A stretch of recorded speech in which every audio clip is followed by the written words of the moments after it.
Voilà. Alors, je suis désolé parce que je pense qu'il y a 3 siècles, j'aurais été brûlé. Mais bon, les choses se sont quand même un petit peu arrangées. Je Pour ne nous, serai pas pour nous. brûlé après cette émission, mais voilà ce que je croyais que je voulais dire ce soir, tout en regardant si on nous donne des informations. Voilà, Olivier, vous pouvez inviter les téléspectateurs à poser leurs questions, mais voilà, donc nous y sommes. Chers téléspectateurs, il est temps maintenant que vous posiez vos questions, si vous le souhaitez. Et dans 10 minutes, on va basculer dans la deuxième partie de l'émission. Voilà.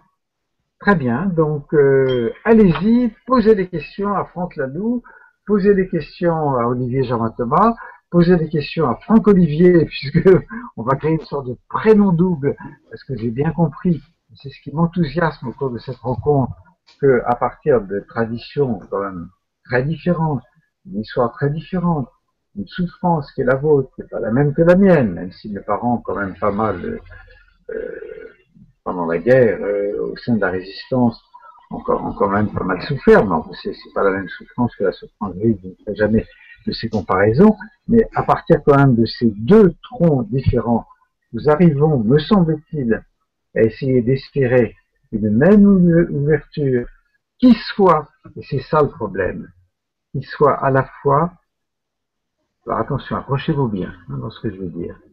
Je dis ça aux téléspectateurs, pas pour vous, vous avez tout compris. Qui soit à la fois universel, tout en respectant le particularisme de ce que nous sommes. Alors, accrochez-vous bien parce que c'est compliqué. Hein. On est quand même, on est quand même dans une machine qui tangue un peu. Et je pense que les deux sont possibles. Et qu'on peut parfaitement rester fidèle à une longue tradition et l'ouvrir au maximum. Voilà. Alors, d'ici 5 minutes, attends, j'ai beaucoup parlé. Donc, cher Franck, je vais vous laisser parler. Vous aviez la réputation de beaucoup parler, maintenant c'est moi qui parle trop. Non, Donc, mais je vais j'adore vous écouter. oh, vous êtes trop aimable.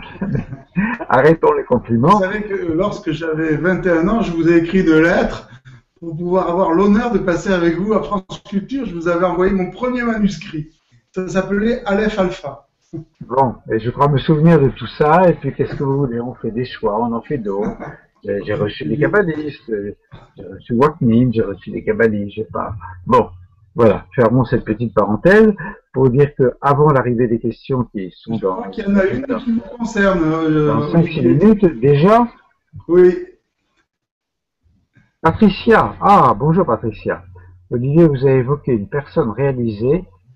Quelle définition donneriez-vous à ce mot, la réalisation? Bon, j'aimerais bien que Franck aussi réponde. Donc moi, je vais essayer de répondre.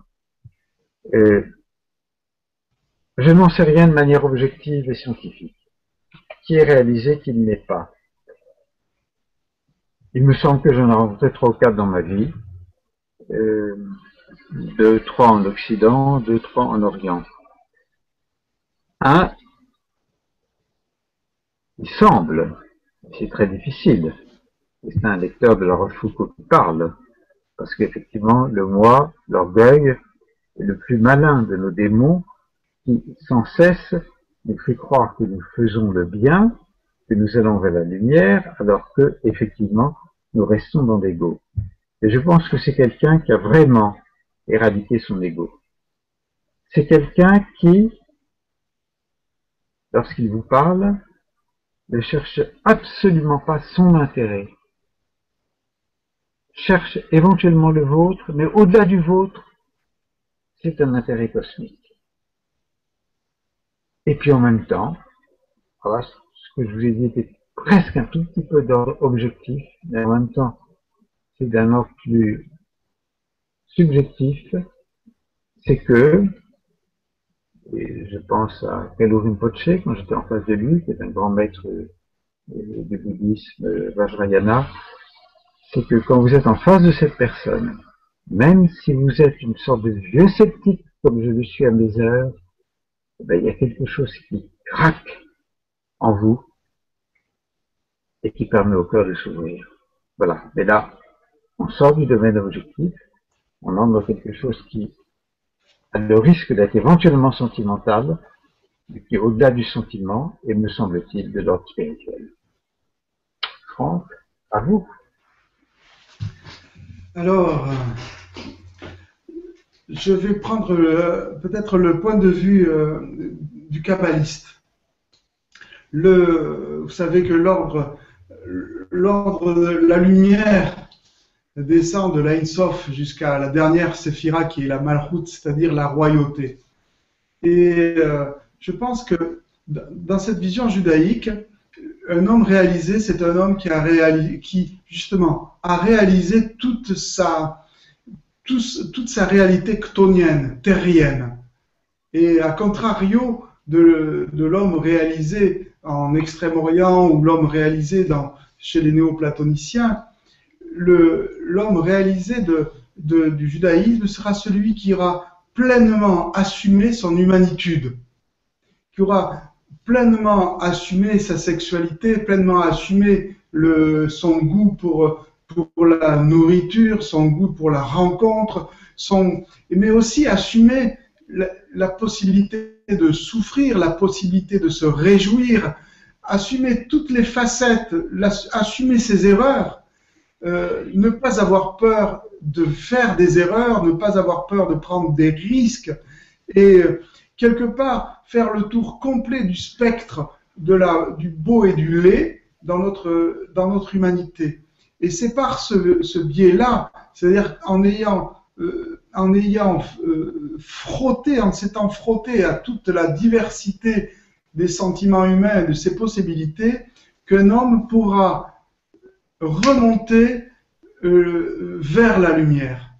Et vouloir remonter la lumière sans avoir épuisé les possibilités que nous offre la Terre, c'est rester bloqué à un certain niveau de la lumière. Moi, je pense réellement, et c'est pour ça que, quelque part, j'apprécie un aspect du judaïsme, c'est que on peut boire du bon vin, le meilleur moment pour faire l'amour, c'est le jour du Shabbat.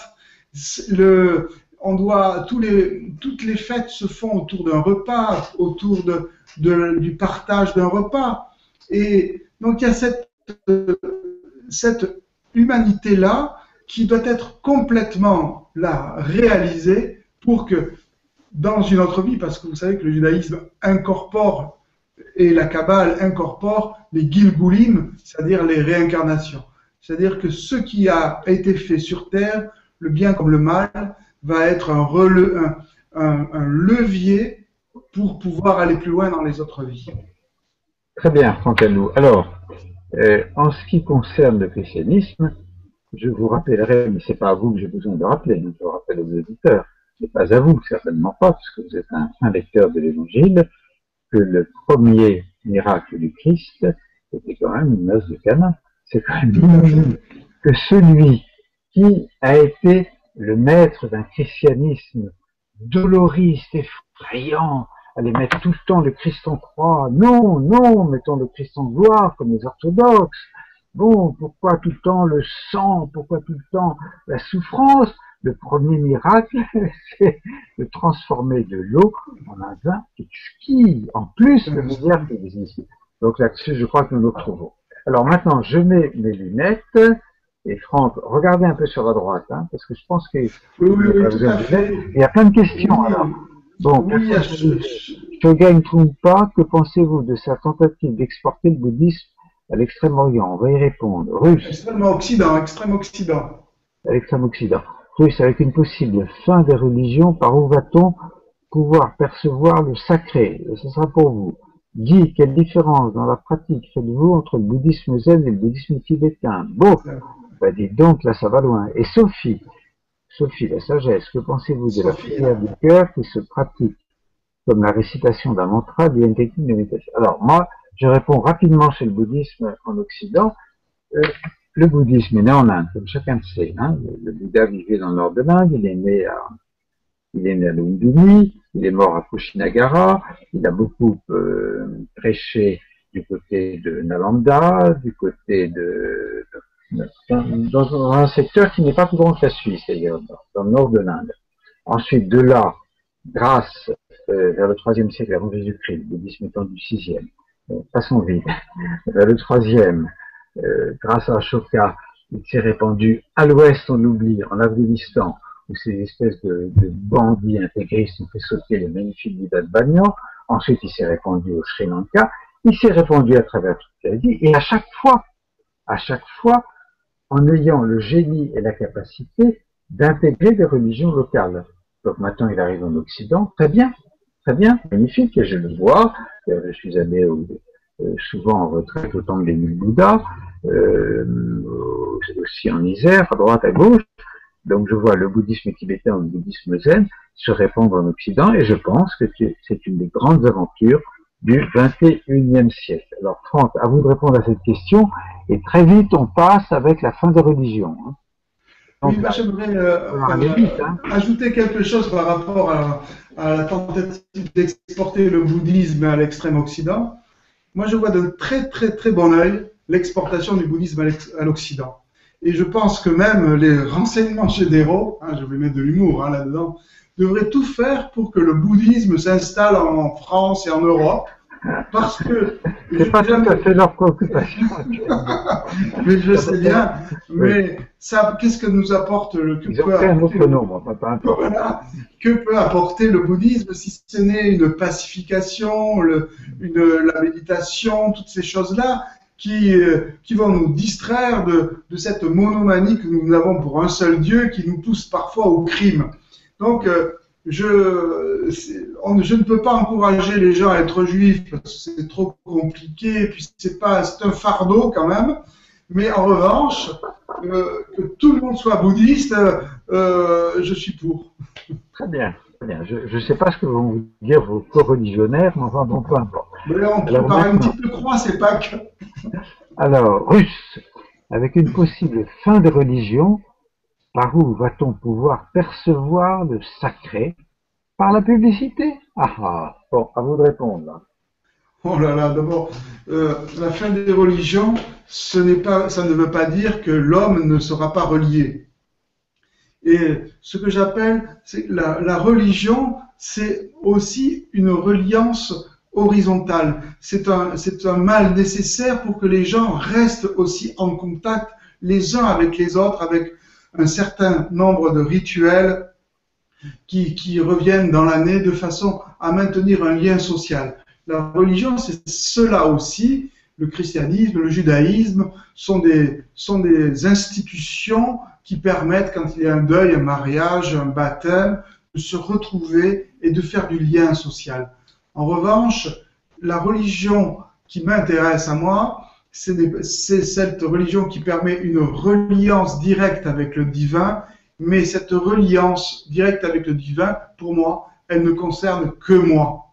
Et ce n'est pas une autre personne de me dire comment je dois rentrer en contact avec cette transcendance. Et voilà, il y aura une fin des religions, je l'espère, parce qu'elles sont plutôt délétères actuellement, parce que les gens mélangent la politique, mélangent la religion, mais il n'y aura jamais la fin du religieux, si vous voulez. Là, on aura toujours cette nostalgie de cela, d'où nous sommes sortis et qui nous a créés. La grande question, d'abord c'est une question sémantique entre religion, spiritualité, sacré. Mais si on considère la religion non pas simplement comme quelque chose qui relie, mais comme un phénomène historique, comme vous l'avez très bien rappelé, Franck Lanoux, ce phénomène historique, et la plupart des grandes religions installées aujourd'hui, sont des religions, enfin en dehors de l'islam qui est plus récent, mais ils sont des religions très anciennes, et qui ne, pour beaucoup, dont les rituels, l'organisation ne correspondent plus au monde d'aujourd'hui, qui est un monde universalisé et qui est un monde qui a découvert, grâce aux astrophysiciens, une réalité cosmique que certains grands mystiques avaient plus ou moins aperçue, mais qui est complètement différente des textes, que ce soit l'Ancien Testament ou le Nouveau Testament, des textes qui sont fondateurs de nos religions. Donc on va forcément vers une révolution. Nous sommes en face d'une des plus grandes révolutions religieuses de l'histoire de l'humanité. Parce que nous sortons justement de ces religions qui sont nés dans des sociétés patriarcales, dans des sociétés agricoles, et que nous allons dans des sociétés qui sont urbanisées et qui ont une autre vision cosmique. Donc la révolution, elle est là. Et ce n'est pas parce que nous allons sortir du religieux, et là je vous suis tout à fait, que nous allons sortir du spirituel. Et c'est là où il y a une petite nuance sémantique à faire, que le religieux en tant que phénomène historique soit en train de se rigidifier parce que il va probablement éclater, mais le spirituel, le besoin de spiritualité au cœur de chaque être humain, qui donne un sens à la vie, qui permet à l'être humain d'être relié avec les autres hommes, qui permet à l'être humain d'être relié avec le cosmos, de relier avec toute l'histoire, ce lien-là, il est indéfectible. Il va prendre éventuellement d'autres formes. Voilà, là-dessus, je crois que nous sommes d'accord. On va passer maintenant. Alors, quelle différence dans la pratique faites-vous entre le bouddhisme zen et le bouddhisme tibétain? À vous, Franck. Moi, je dirais mon petit point de vue ensuite. Je connais peu le bouddhisme tibétain. J'ai fréquenté parfois des cultes tibétains. J'avais rencontré plusieurs Rinpoche en Dordogne, quand j'habitais la Dordogne, parce qu'il y a un grand centre tibétain, bouddhiste tibétain. Mais moi, je ne peux parler uniquement de la pratique bouddhiste zen et pas de l'autre. Ce que j'ai apprécié particulièrement dans le zen, c'est toujours son dépouillement, le fait d'avoir des salles nues, simplement avec des tatamis, un petit hôtel à Bouddha avec les gongs, et puis rien d'autre. C'est ce dépouillement qui m'a plu. Et en revanche, quand j'ai pu fréquenter des lieux bouddhistes tibétains, il y avait beaucoup de couleurs, beaucoup de divinités, de statues. Déjà, cela, c'était un petit peu trop exotique pour moi, et j'y étais moins sensible, mais je ne porte aucun jugement sur la chose. Alors, je pense que la finalité est la même dans les deux formes du bouddhisme, que la finalité est la libération, donc la libération de l'ego, la libération de l'attachement. Mais que pour atteindre cette libération, il y a des voies multiples, que ce soit celle des Theravadim que j'ai fréquentées, que ce soit celle du Chan chinois qui est devenu le Zen au Japon, et le Zen ayant le génie d'être devenu, comme vous venez de le rappeler, extrêmement épuré. Or, lorsque le bouddhisme s'est répandu au Tibet, il y avait une religion, c'était la religion Bon, qui elle était faite de plein de formules magiques. Et le génie du bouddhisme a été d'intégrer une partie de ces pratiques religieuses complètement magiques dans la voie de la réalisation. Et donc, la réalisation pour les bouddhistes du Vajrayana, c'est-à-dire la voie tibétaine, passe très souvent par la méditation devant des mandalas, devant des formes ésotériques, très complexes, alors que dans le zen, c'est la pureté intégrale et in fine, éventuellement, shunyata, la vacuité. Donc ce sont des voies différentes pour, me semble-t-il, atteindre la même réalité. Donc la question consisterait à savoir, pour un occidental, quelle est la voie la plus aisée. Je me refuse de répondre à cette question. Je dis que le problème n'est pas tellement, dans ces cas-là, la voie. Le problème, c'est le maître. Si vous trouvez, si le bouddhisme vous intéresse, et si vous trouvez un maître qui est lumineux dans le bouddhisme Vajrayana, allez dans le bouddhisme Vajrayana. Si vous en trouvez un lumineux dans le bouddhisme zen, allez dans le bouddhisme zen, et dans le bouddhisme Theravadim, c'était mon cas, allez dans le bouddhisme Theravadim. Alors, après mon prêchi-prêcha, je vois, oulala, que les questions se multiplient. Donc, la prière du cœur. Allez-y, Franck. Et Elisabeth. Le bouddhisme. Oui, que pensez-vous de la prière du cœur? Franck Lalou. Quel lien faites-vous entre l'arbre de vie et le bouddhisme? C'est pas beau. Alors, vous répondez à Sophie. Moi aussi, j'ai quelque chose à dire à Sophie. J'ai quelque chose à dire à Elisabeth. Mais pour Bénédicte, c'est vous. Je vous laisse Bénédicte. Alors là, c'est une colle. Et on peut dire que il y a un lien ici fort entre le bouddhisme et cette partie de la Kabbale.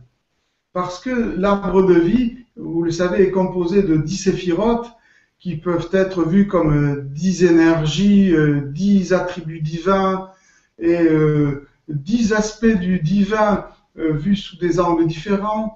Mais c'est surtout ce parcours qu'il y a de la toute première séphira qui s'appelle Keter, qui passe par les autres, Chorma, Bina, Chesed, Gvura, Tiferet, Netzar, Od, Yesod et Malchut.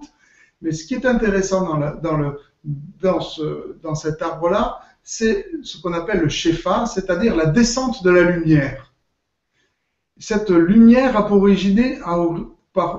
origine le Ein Sof, c'est-à-dire le sans fin.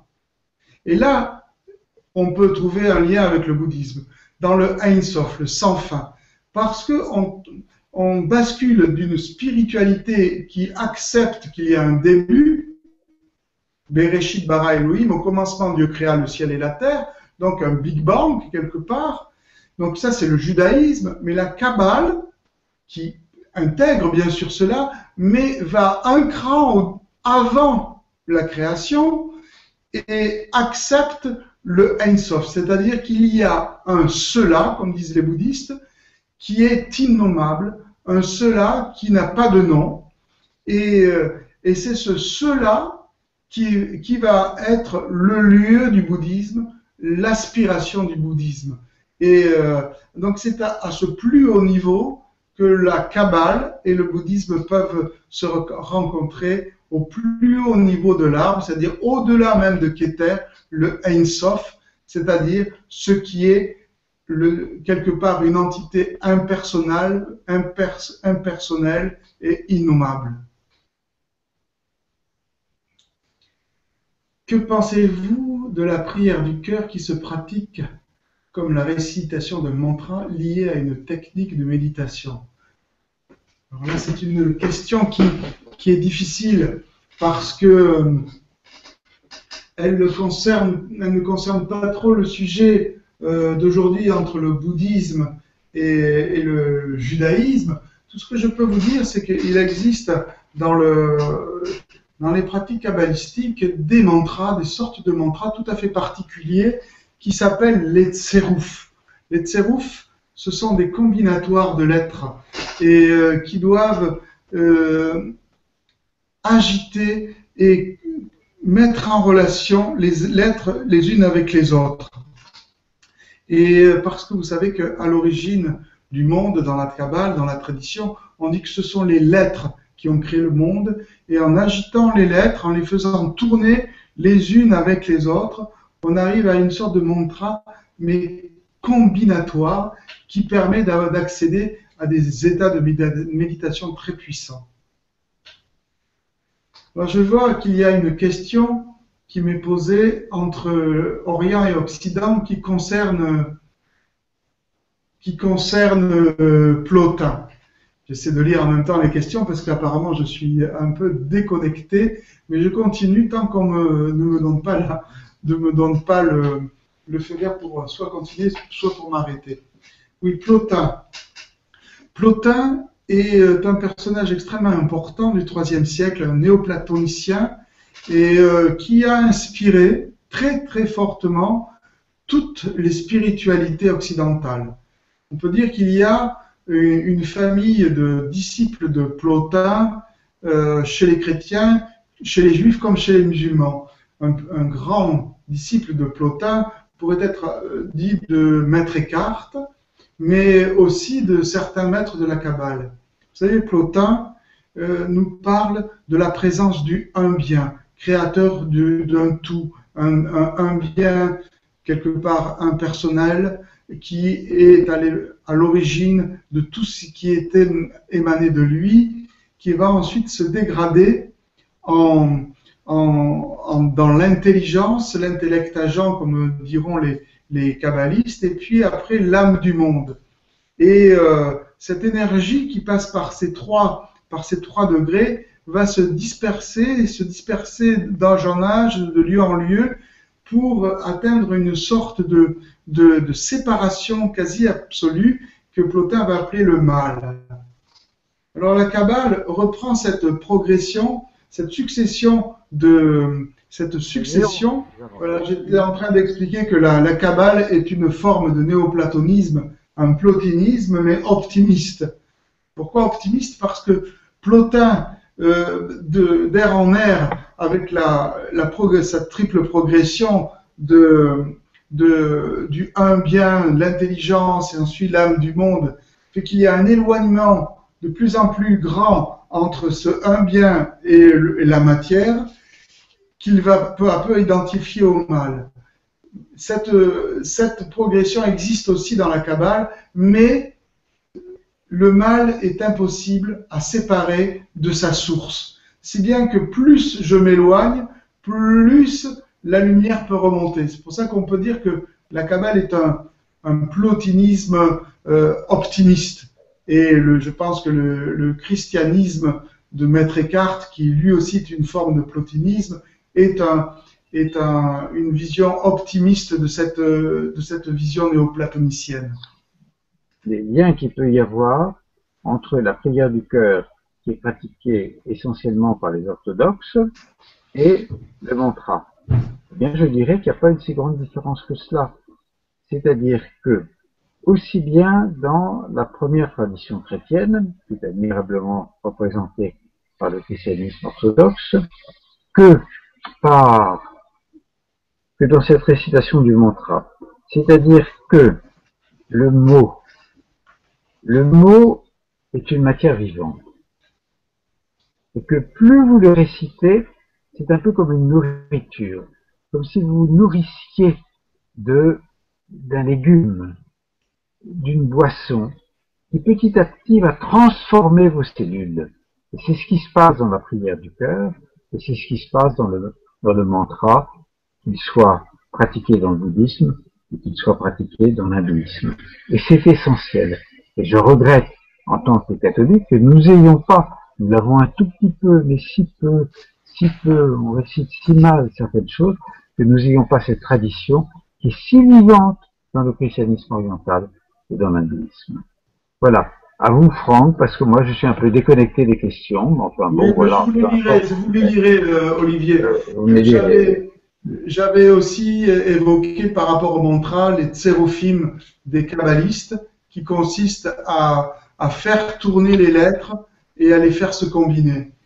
Et donc l'analogie qui pouvait exister entre les mantras bouddhiques et ces variétés de mantras kabbalistiques. Nous sommes vraiment très très proches, et la seule différence est que il y a dans cette permutation des lettres un exercice aussi intellectuel qui évite la répétition d'une seule séquence, mais qui permet toujours cette connexion des lettres les unes aux autres. Il y a un lecteur, un auditeur qui s'appelle Russe. Selon vous, y a-t-il un moment clé du salut ou de la délivrance? Quel sera-t-il? Je répète? Non, vous répétez pas, j'essaie de réfléchir. Non, j'ai très bien entendu. Non, je suis incapable de répondre. Je pense que le moment clé, c'est le moment... S'il y a un moment clé, c'est le moment où l'amour est le plus grand. Mais je suis pas sûr qu'il y ait un moment clé. Je pense qu'il y a un cheminement. Parce que le moment clé, il existe dans le bouddhisme. En tout cas, dans le bouddhisme que vous avez pratiqué, Franck, c'est ce qu'on peut appeler le satori. Et je pense qu'il existe aussi à l'intérieur de l'hindouisme, où soudain, je me souviens de ce que disait un maître hindou que j'avais fréquenté dans le nord de l'Inde, que, à un moment donné de sa vie, il avait compris que toute son énergie sexuelle s'était transformée en énergie spirituelle. Il y a donc une sorte de basculement. Ça, je crois que ça existe dans la tradition du bouddhisme, que ça existe dans la tradition de l'hindouisme. En ce qui concerne la tradition qui est celle que je porte, qui m'est donnée par mes ancêtres, dans le christianisme, oui, bien sûr, on voit bien Pascal, les grands mystiques, à un moment donné, ils reçoivent quelque chose d'essentiel. Mais si on n'est pas mystique, je pense que c'est un cheminement lent, et que plus le cœur s'ouvre à l'amour, à l'amour du proche, à l'amour du moins proche, à l'amour du plus lointain, à l'amour de l'ensemble du cosmos, plus à ce moment-là, on est proche de la réalisation. Voilà ce que j'ai à dire. C'est un peu banal, mais c'est ressenti. Par rapport au salut ou à la délivrance, d'un point de vue kabbalistique, il serait intéressant de comparer la figure de l'homme primordial ou de l'Adam Kadmon. Je ne sais pas si vous avez entendu parler de cette notion de l'homme primordial ou de l'Adam Kadmon, qui est en fait la toute première émanation du divin. Et si on la met en relation avec la figure de Jésus, il est très intéressant de voir que l'une et l'autre des figures peuvent se confondre. D'ailleurs, la représentation de l'Adam Kadmon, de cet homme primordial, ressemble fort à la représentation de Jésus sur sa croix. Et on pourrait dire que cette première émanation est le tout premier projet du divin dans la Kabbale. Hein. C'est la première intention, la première émanation du divin, c'est cet Adam Kadmon. Et quelque part, on pourrait dire que le salut de notre salut d'humain, ça serait d'être en adéquation avec ce tout premier projet divin.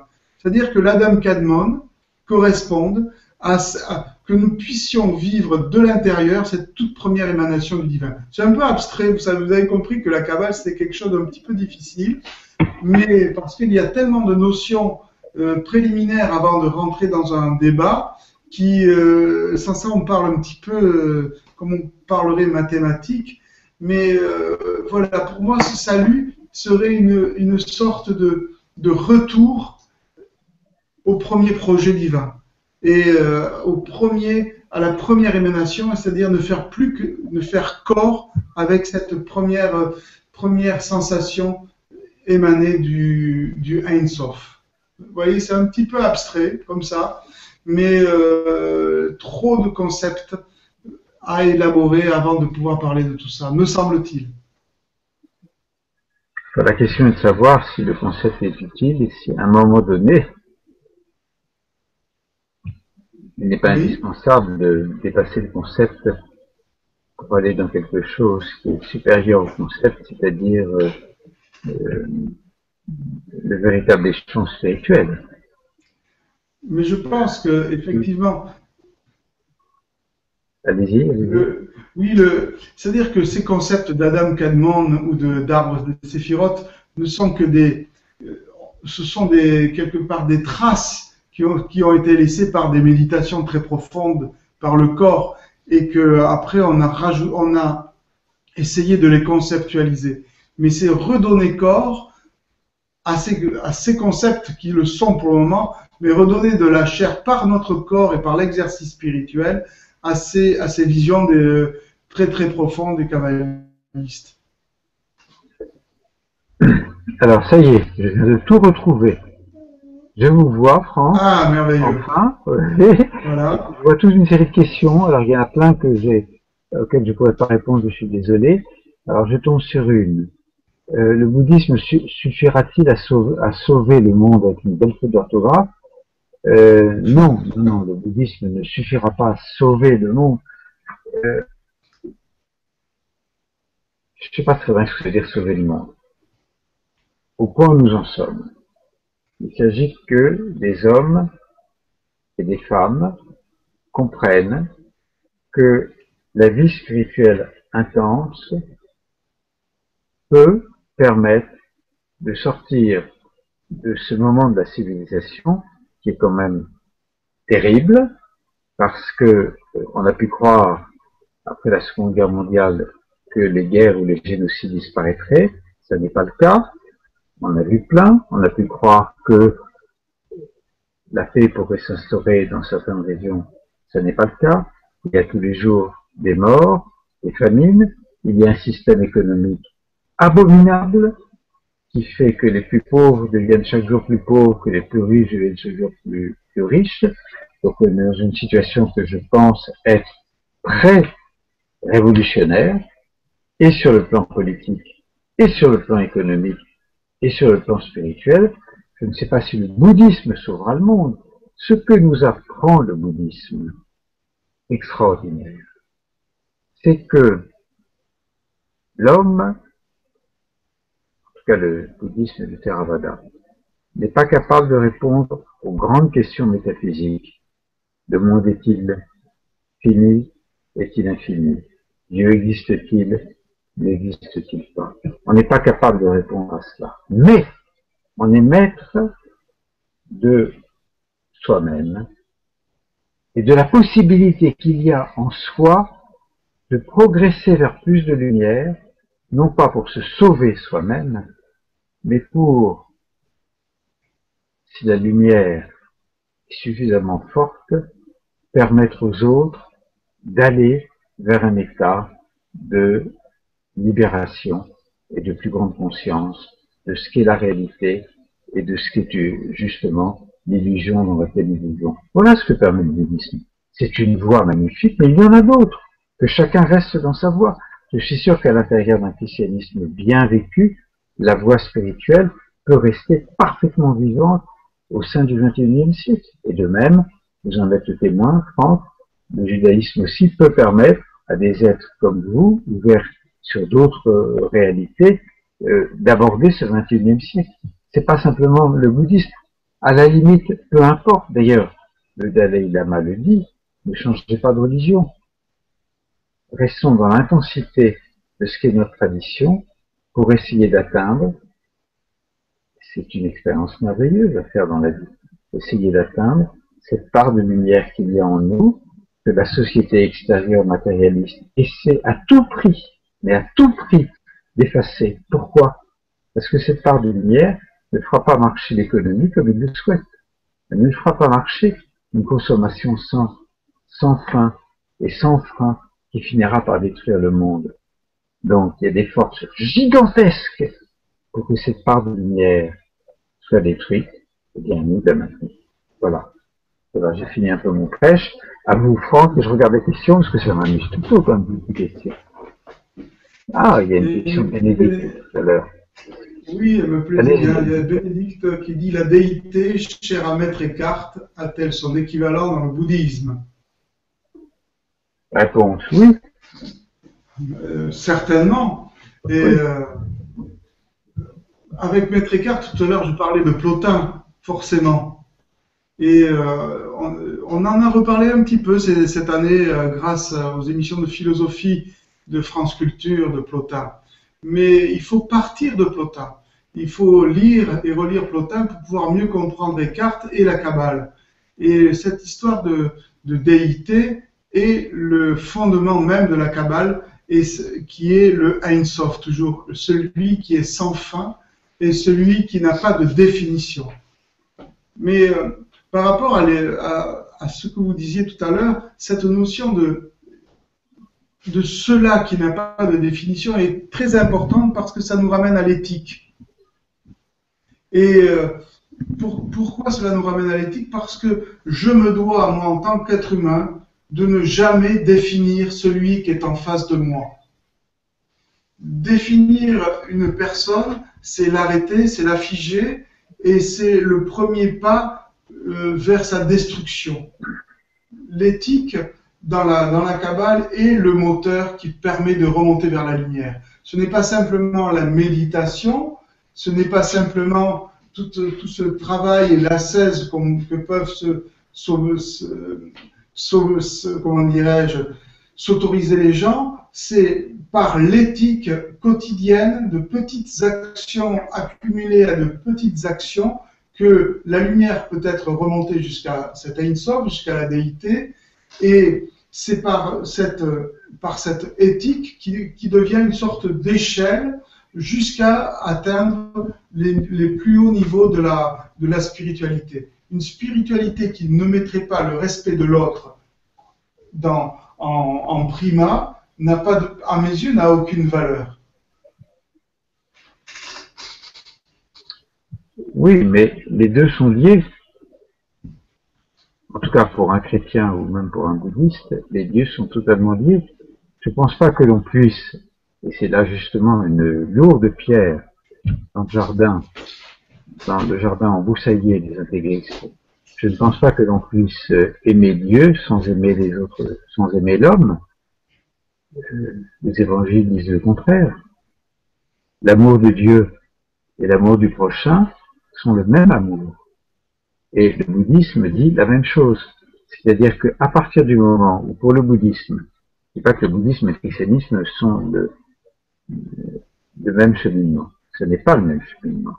Mais dans le bouddhisme, à partir du moment où vous avez éradiqué la plus grande part de votre ego et où vous appartenez à quelque chose de plus universel, naturellement, pour revenir à votre mot d'éthique, naturellement, vous allez être juste avec les autres. Donc je pense que les deux sont profondément liés. Je ne vois pas comment, et c'est ça qui est terrible avec les intégristes, comment peut-on aimer Dieu et ne pas aimer les autres hommes? C'est la même chose. Dieu, d'une certaine manière, c'est un peu le visage des autres hommes. Et les autres hommes sont le visage de Dieu. Donc les deux sont intrinsèquement liés. On ne peut pas séparer l'un de l'autre. Une autre dimension pour faire en sorte que les intégristes ne gagnent pas, c'est quand même réintégrer l'humour. Ah oui, ça dans le zen c'est formidable. Hein. Formidable. Voilà. Il y a ce grand maître zen par exemple qui savait qu'il allait mourir. Il avait mis plein de pétards dans son habit de moine. Au moment où il l'a mis sur le bûcher, tout est parti dans une sorte d'explosion, d'explosion du 14 juillet. Voilà, c'est l'humour de Sengai aussi, extraordinaire dessinateur japonais. C'est l'humour zen, oui, ça bien sûr. L'humour qui est présent, ça. L'humour juif, tout le monde le connaît. Allô. Admirable. Et puis, vous savez qu'il y a un penseur chrétien admirable qui s'appelle Jean Grosjean. Il ne s'agit pas d'humour, là, il s'agit d'ironie. Qui a écrit un livre magnifique, j'amène juste cette phrase, qui s'appelle L'ironie christique. Quand on lit attentivement les évangiles, on s'aperçoit combien le Christ manie l'ironie. Alors, j'ai entendu un halo, il y a Elisabeth qui demande en quoi le bouddhisme est une réaction face à l'hindouisme. Oui, le bouddhisme en tout cas a été une réaction principalement face à deux choses de l'hindouisme, c'est-à-dire à une dogmatique qui était un peu figée vers le VIe siècle avant Jésus-Christ, qui ensuite s'est élargie avec d'autres textes, avec d'autres grands sages, mais surtout le bouddhisme a été une très grande réaction contre le système des castes, puisque le bouddhisme a lutté contre le système des castes. Donc là, c'est une réponse un peu rapide. Il y avait une sorte de halo qui annonçait peut-être que, hélas, mille fois hélas, ce dialogue allait se terminer, c'était ça? Je ne sais pas, on n'a pas nos réalisateurs en ligne et on n'a pas de nouvelles. Est-ce que on peut nous informer? Conclusion, nous dit-on. Il faudrait conclure, Olivier. Allez-y. Alors, c'est une véritable épreuve, cette interview, parce que la technologie, je veux dire. Ah bah oui, là, c'est que j'ai nous emmerde, mais on a quand même bien pu parler. Est-ce que je regrette de ne pas pouvoir vous serrer la main? J'y vais. Donc, je pense qu'on y arrive, et que si j'ai bien compris, mon rôle, c'est de remercier tout le monde, de Bagdis TV, de la Salamandre, de remercier toutes les équipes techniques, de renvoyer bien évidemment aux ouvrages de Franck Laloux. J'ai même envie de renvoyer à cette extraordinaire revue qui s'appelle Ultreya, qui en a son 3e numéro, et où vous êtes à des chroniqueurs réguliers, ainsi que moi d'ailleurs.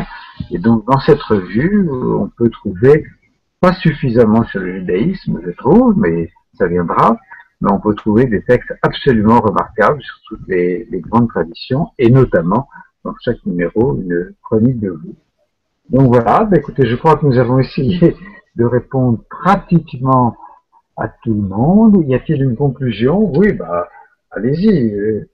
On vous laisse 25 secondes de conclusion, Franck. Ah, ben c'est merveilleux. Très difficile exercice. Après tout ce que nous avons échangé, entre bouddhisme et judaïsme, c'était ça quand même le départ du sujet. C'est que dirais-je, si ce n'est la possibilité d'une histoire d'amour aussi. Il ne faut pas éloigner l'amour et l'attachement qu'on peut avoir pour ce qui est vraiment autre. Et c'est cette altérité qui, en tout cas, moi, m'émeut et me meut encore. Et j'espère que pour le restant de ma vie, je serai toujours attiré par l'autre, non pas pour le réduire et en faire et le faire mien, non, mais pour rester toujours dans l'émerveillement de son altérité. Voilà, très bien. Lévinas a écrit des pages magnifiques aussi sur le visage de l'autre. Moi, ce que je dirais par rapport à cette époque historique que nous vivons, bon, elle est passionnante parce que nous la vivons. Il y a 50 ans, c'était passionnant, dans 50 ans, ce sera passionnant. Donc, je ne dis pas que c'est une époque supérieure à toutes les autres époques, mais je pense que nous avons vraiment essayé de régler cet équilibre subtil à trouver entre le respect des racines que nous avons chacun et en même temps cette ouverture. Et je dirais que cette ouverture se fait d'autant plus facilement que nous sommes dans une voie intérieure. L'ouverture d'un point de vue théologique est compliquée. Hein. Ça se fait avec des juifs, des chrétiens, des hindous. Ça se fait, par exemple, entre chrétiens et hindous, on discute la Trinité, la Trimurti. Quand on reste encore dans le mental, je suis pas sûr qu'on arrivera à régler le problème. À partir du moment où on va dans l'intériorité, dans la pratique, qui naturellement donne cette ouverture aux autres, je pense que là, véritablement, le dialogue peut se faire et je suis très heureux ce soir. Je ne savais pas comment ça allait tourner. Non plus. Moi, on se connaît à peine, je connais vos livres, bon voilà, on s'est vu une ou deux fois comme cela. Et ben, je trouve que c'était vraiment l'exemple que un dialogue peut véritablement s'instaurer en profondeur à partir du moment où on n'est pas là en train d'essayer de dire que notre tradition est supérieure, mais dans cette idée qu'il y a quand même naturellement, on est tous des humains, naturellement un fond universel. Voilà, merci encore à toute l'équipe, merci à Bagui, merci à la Salamandre, et je pense qu'on va se retrouver sûrement pour un dialogue important, je ne sais pas lequel, une prochaine fois sur ces mêmes ondes. À bientôt.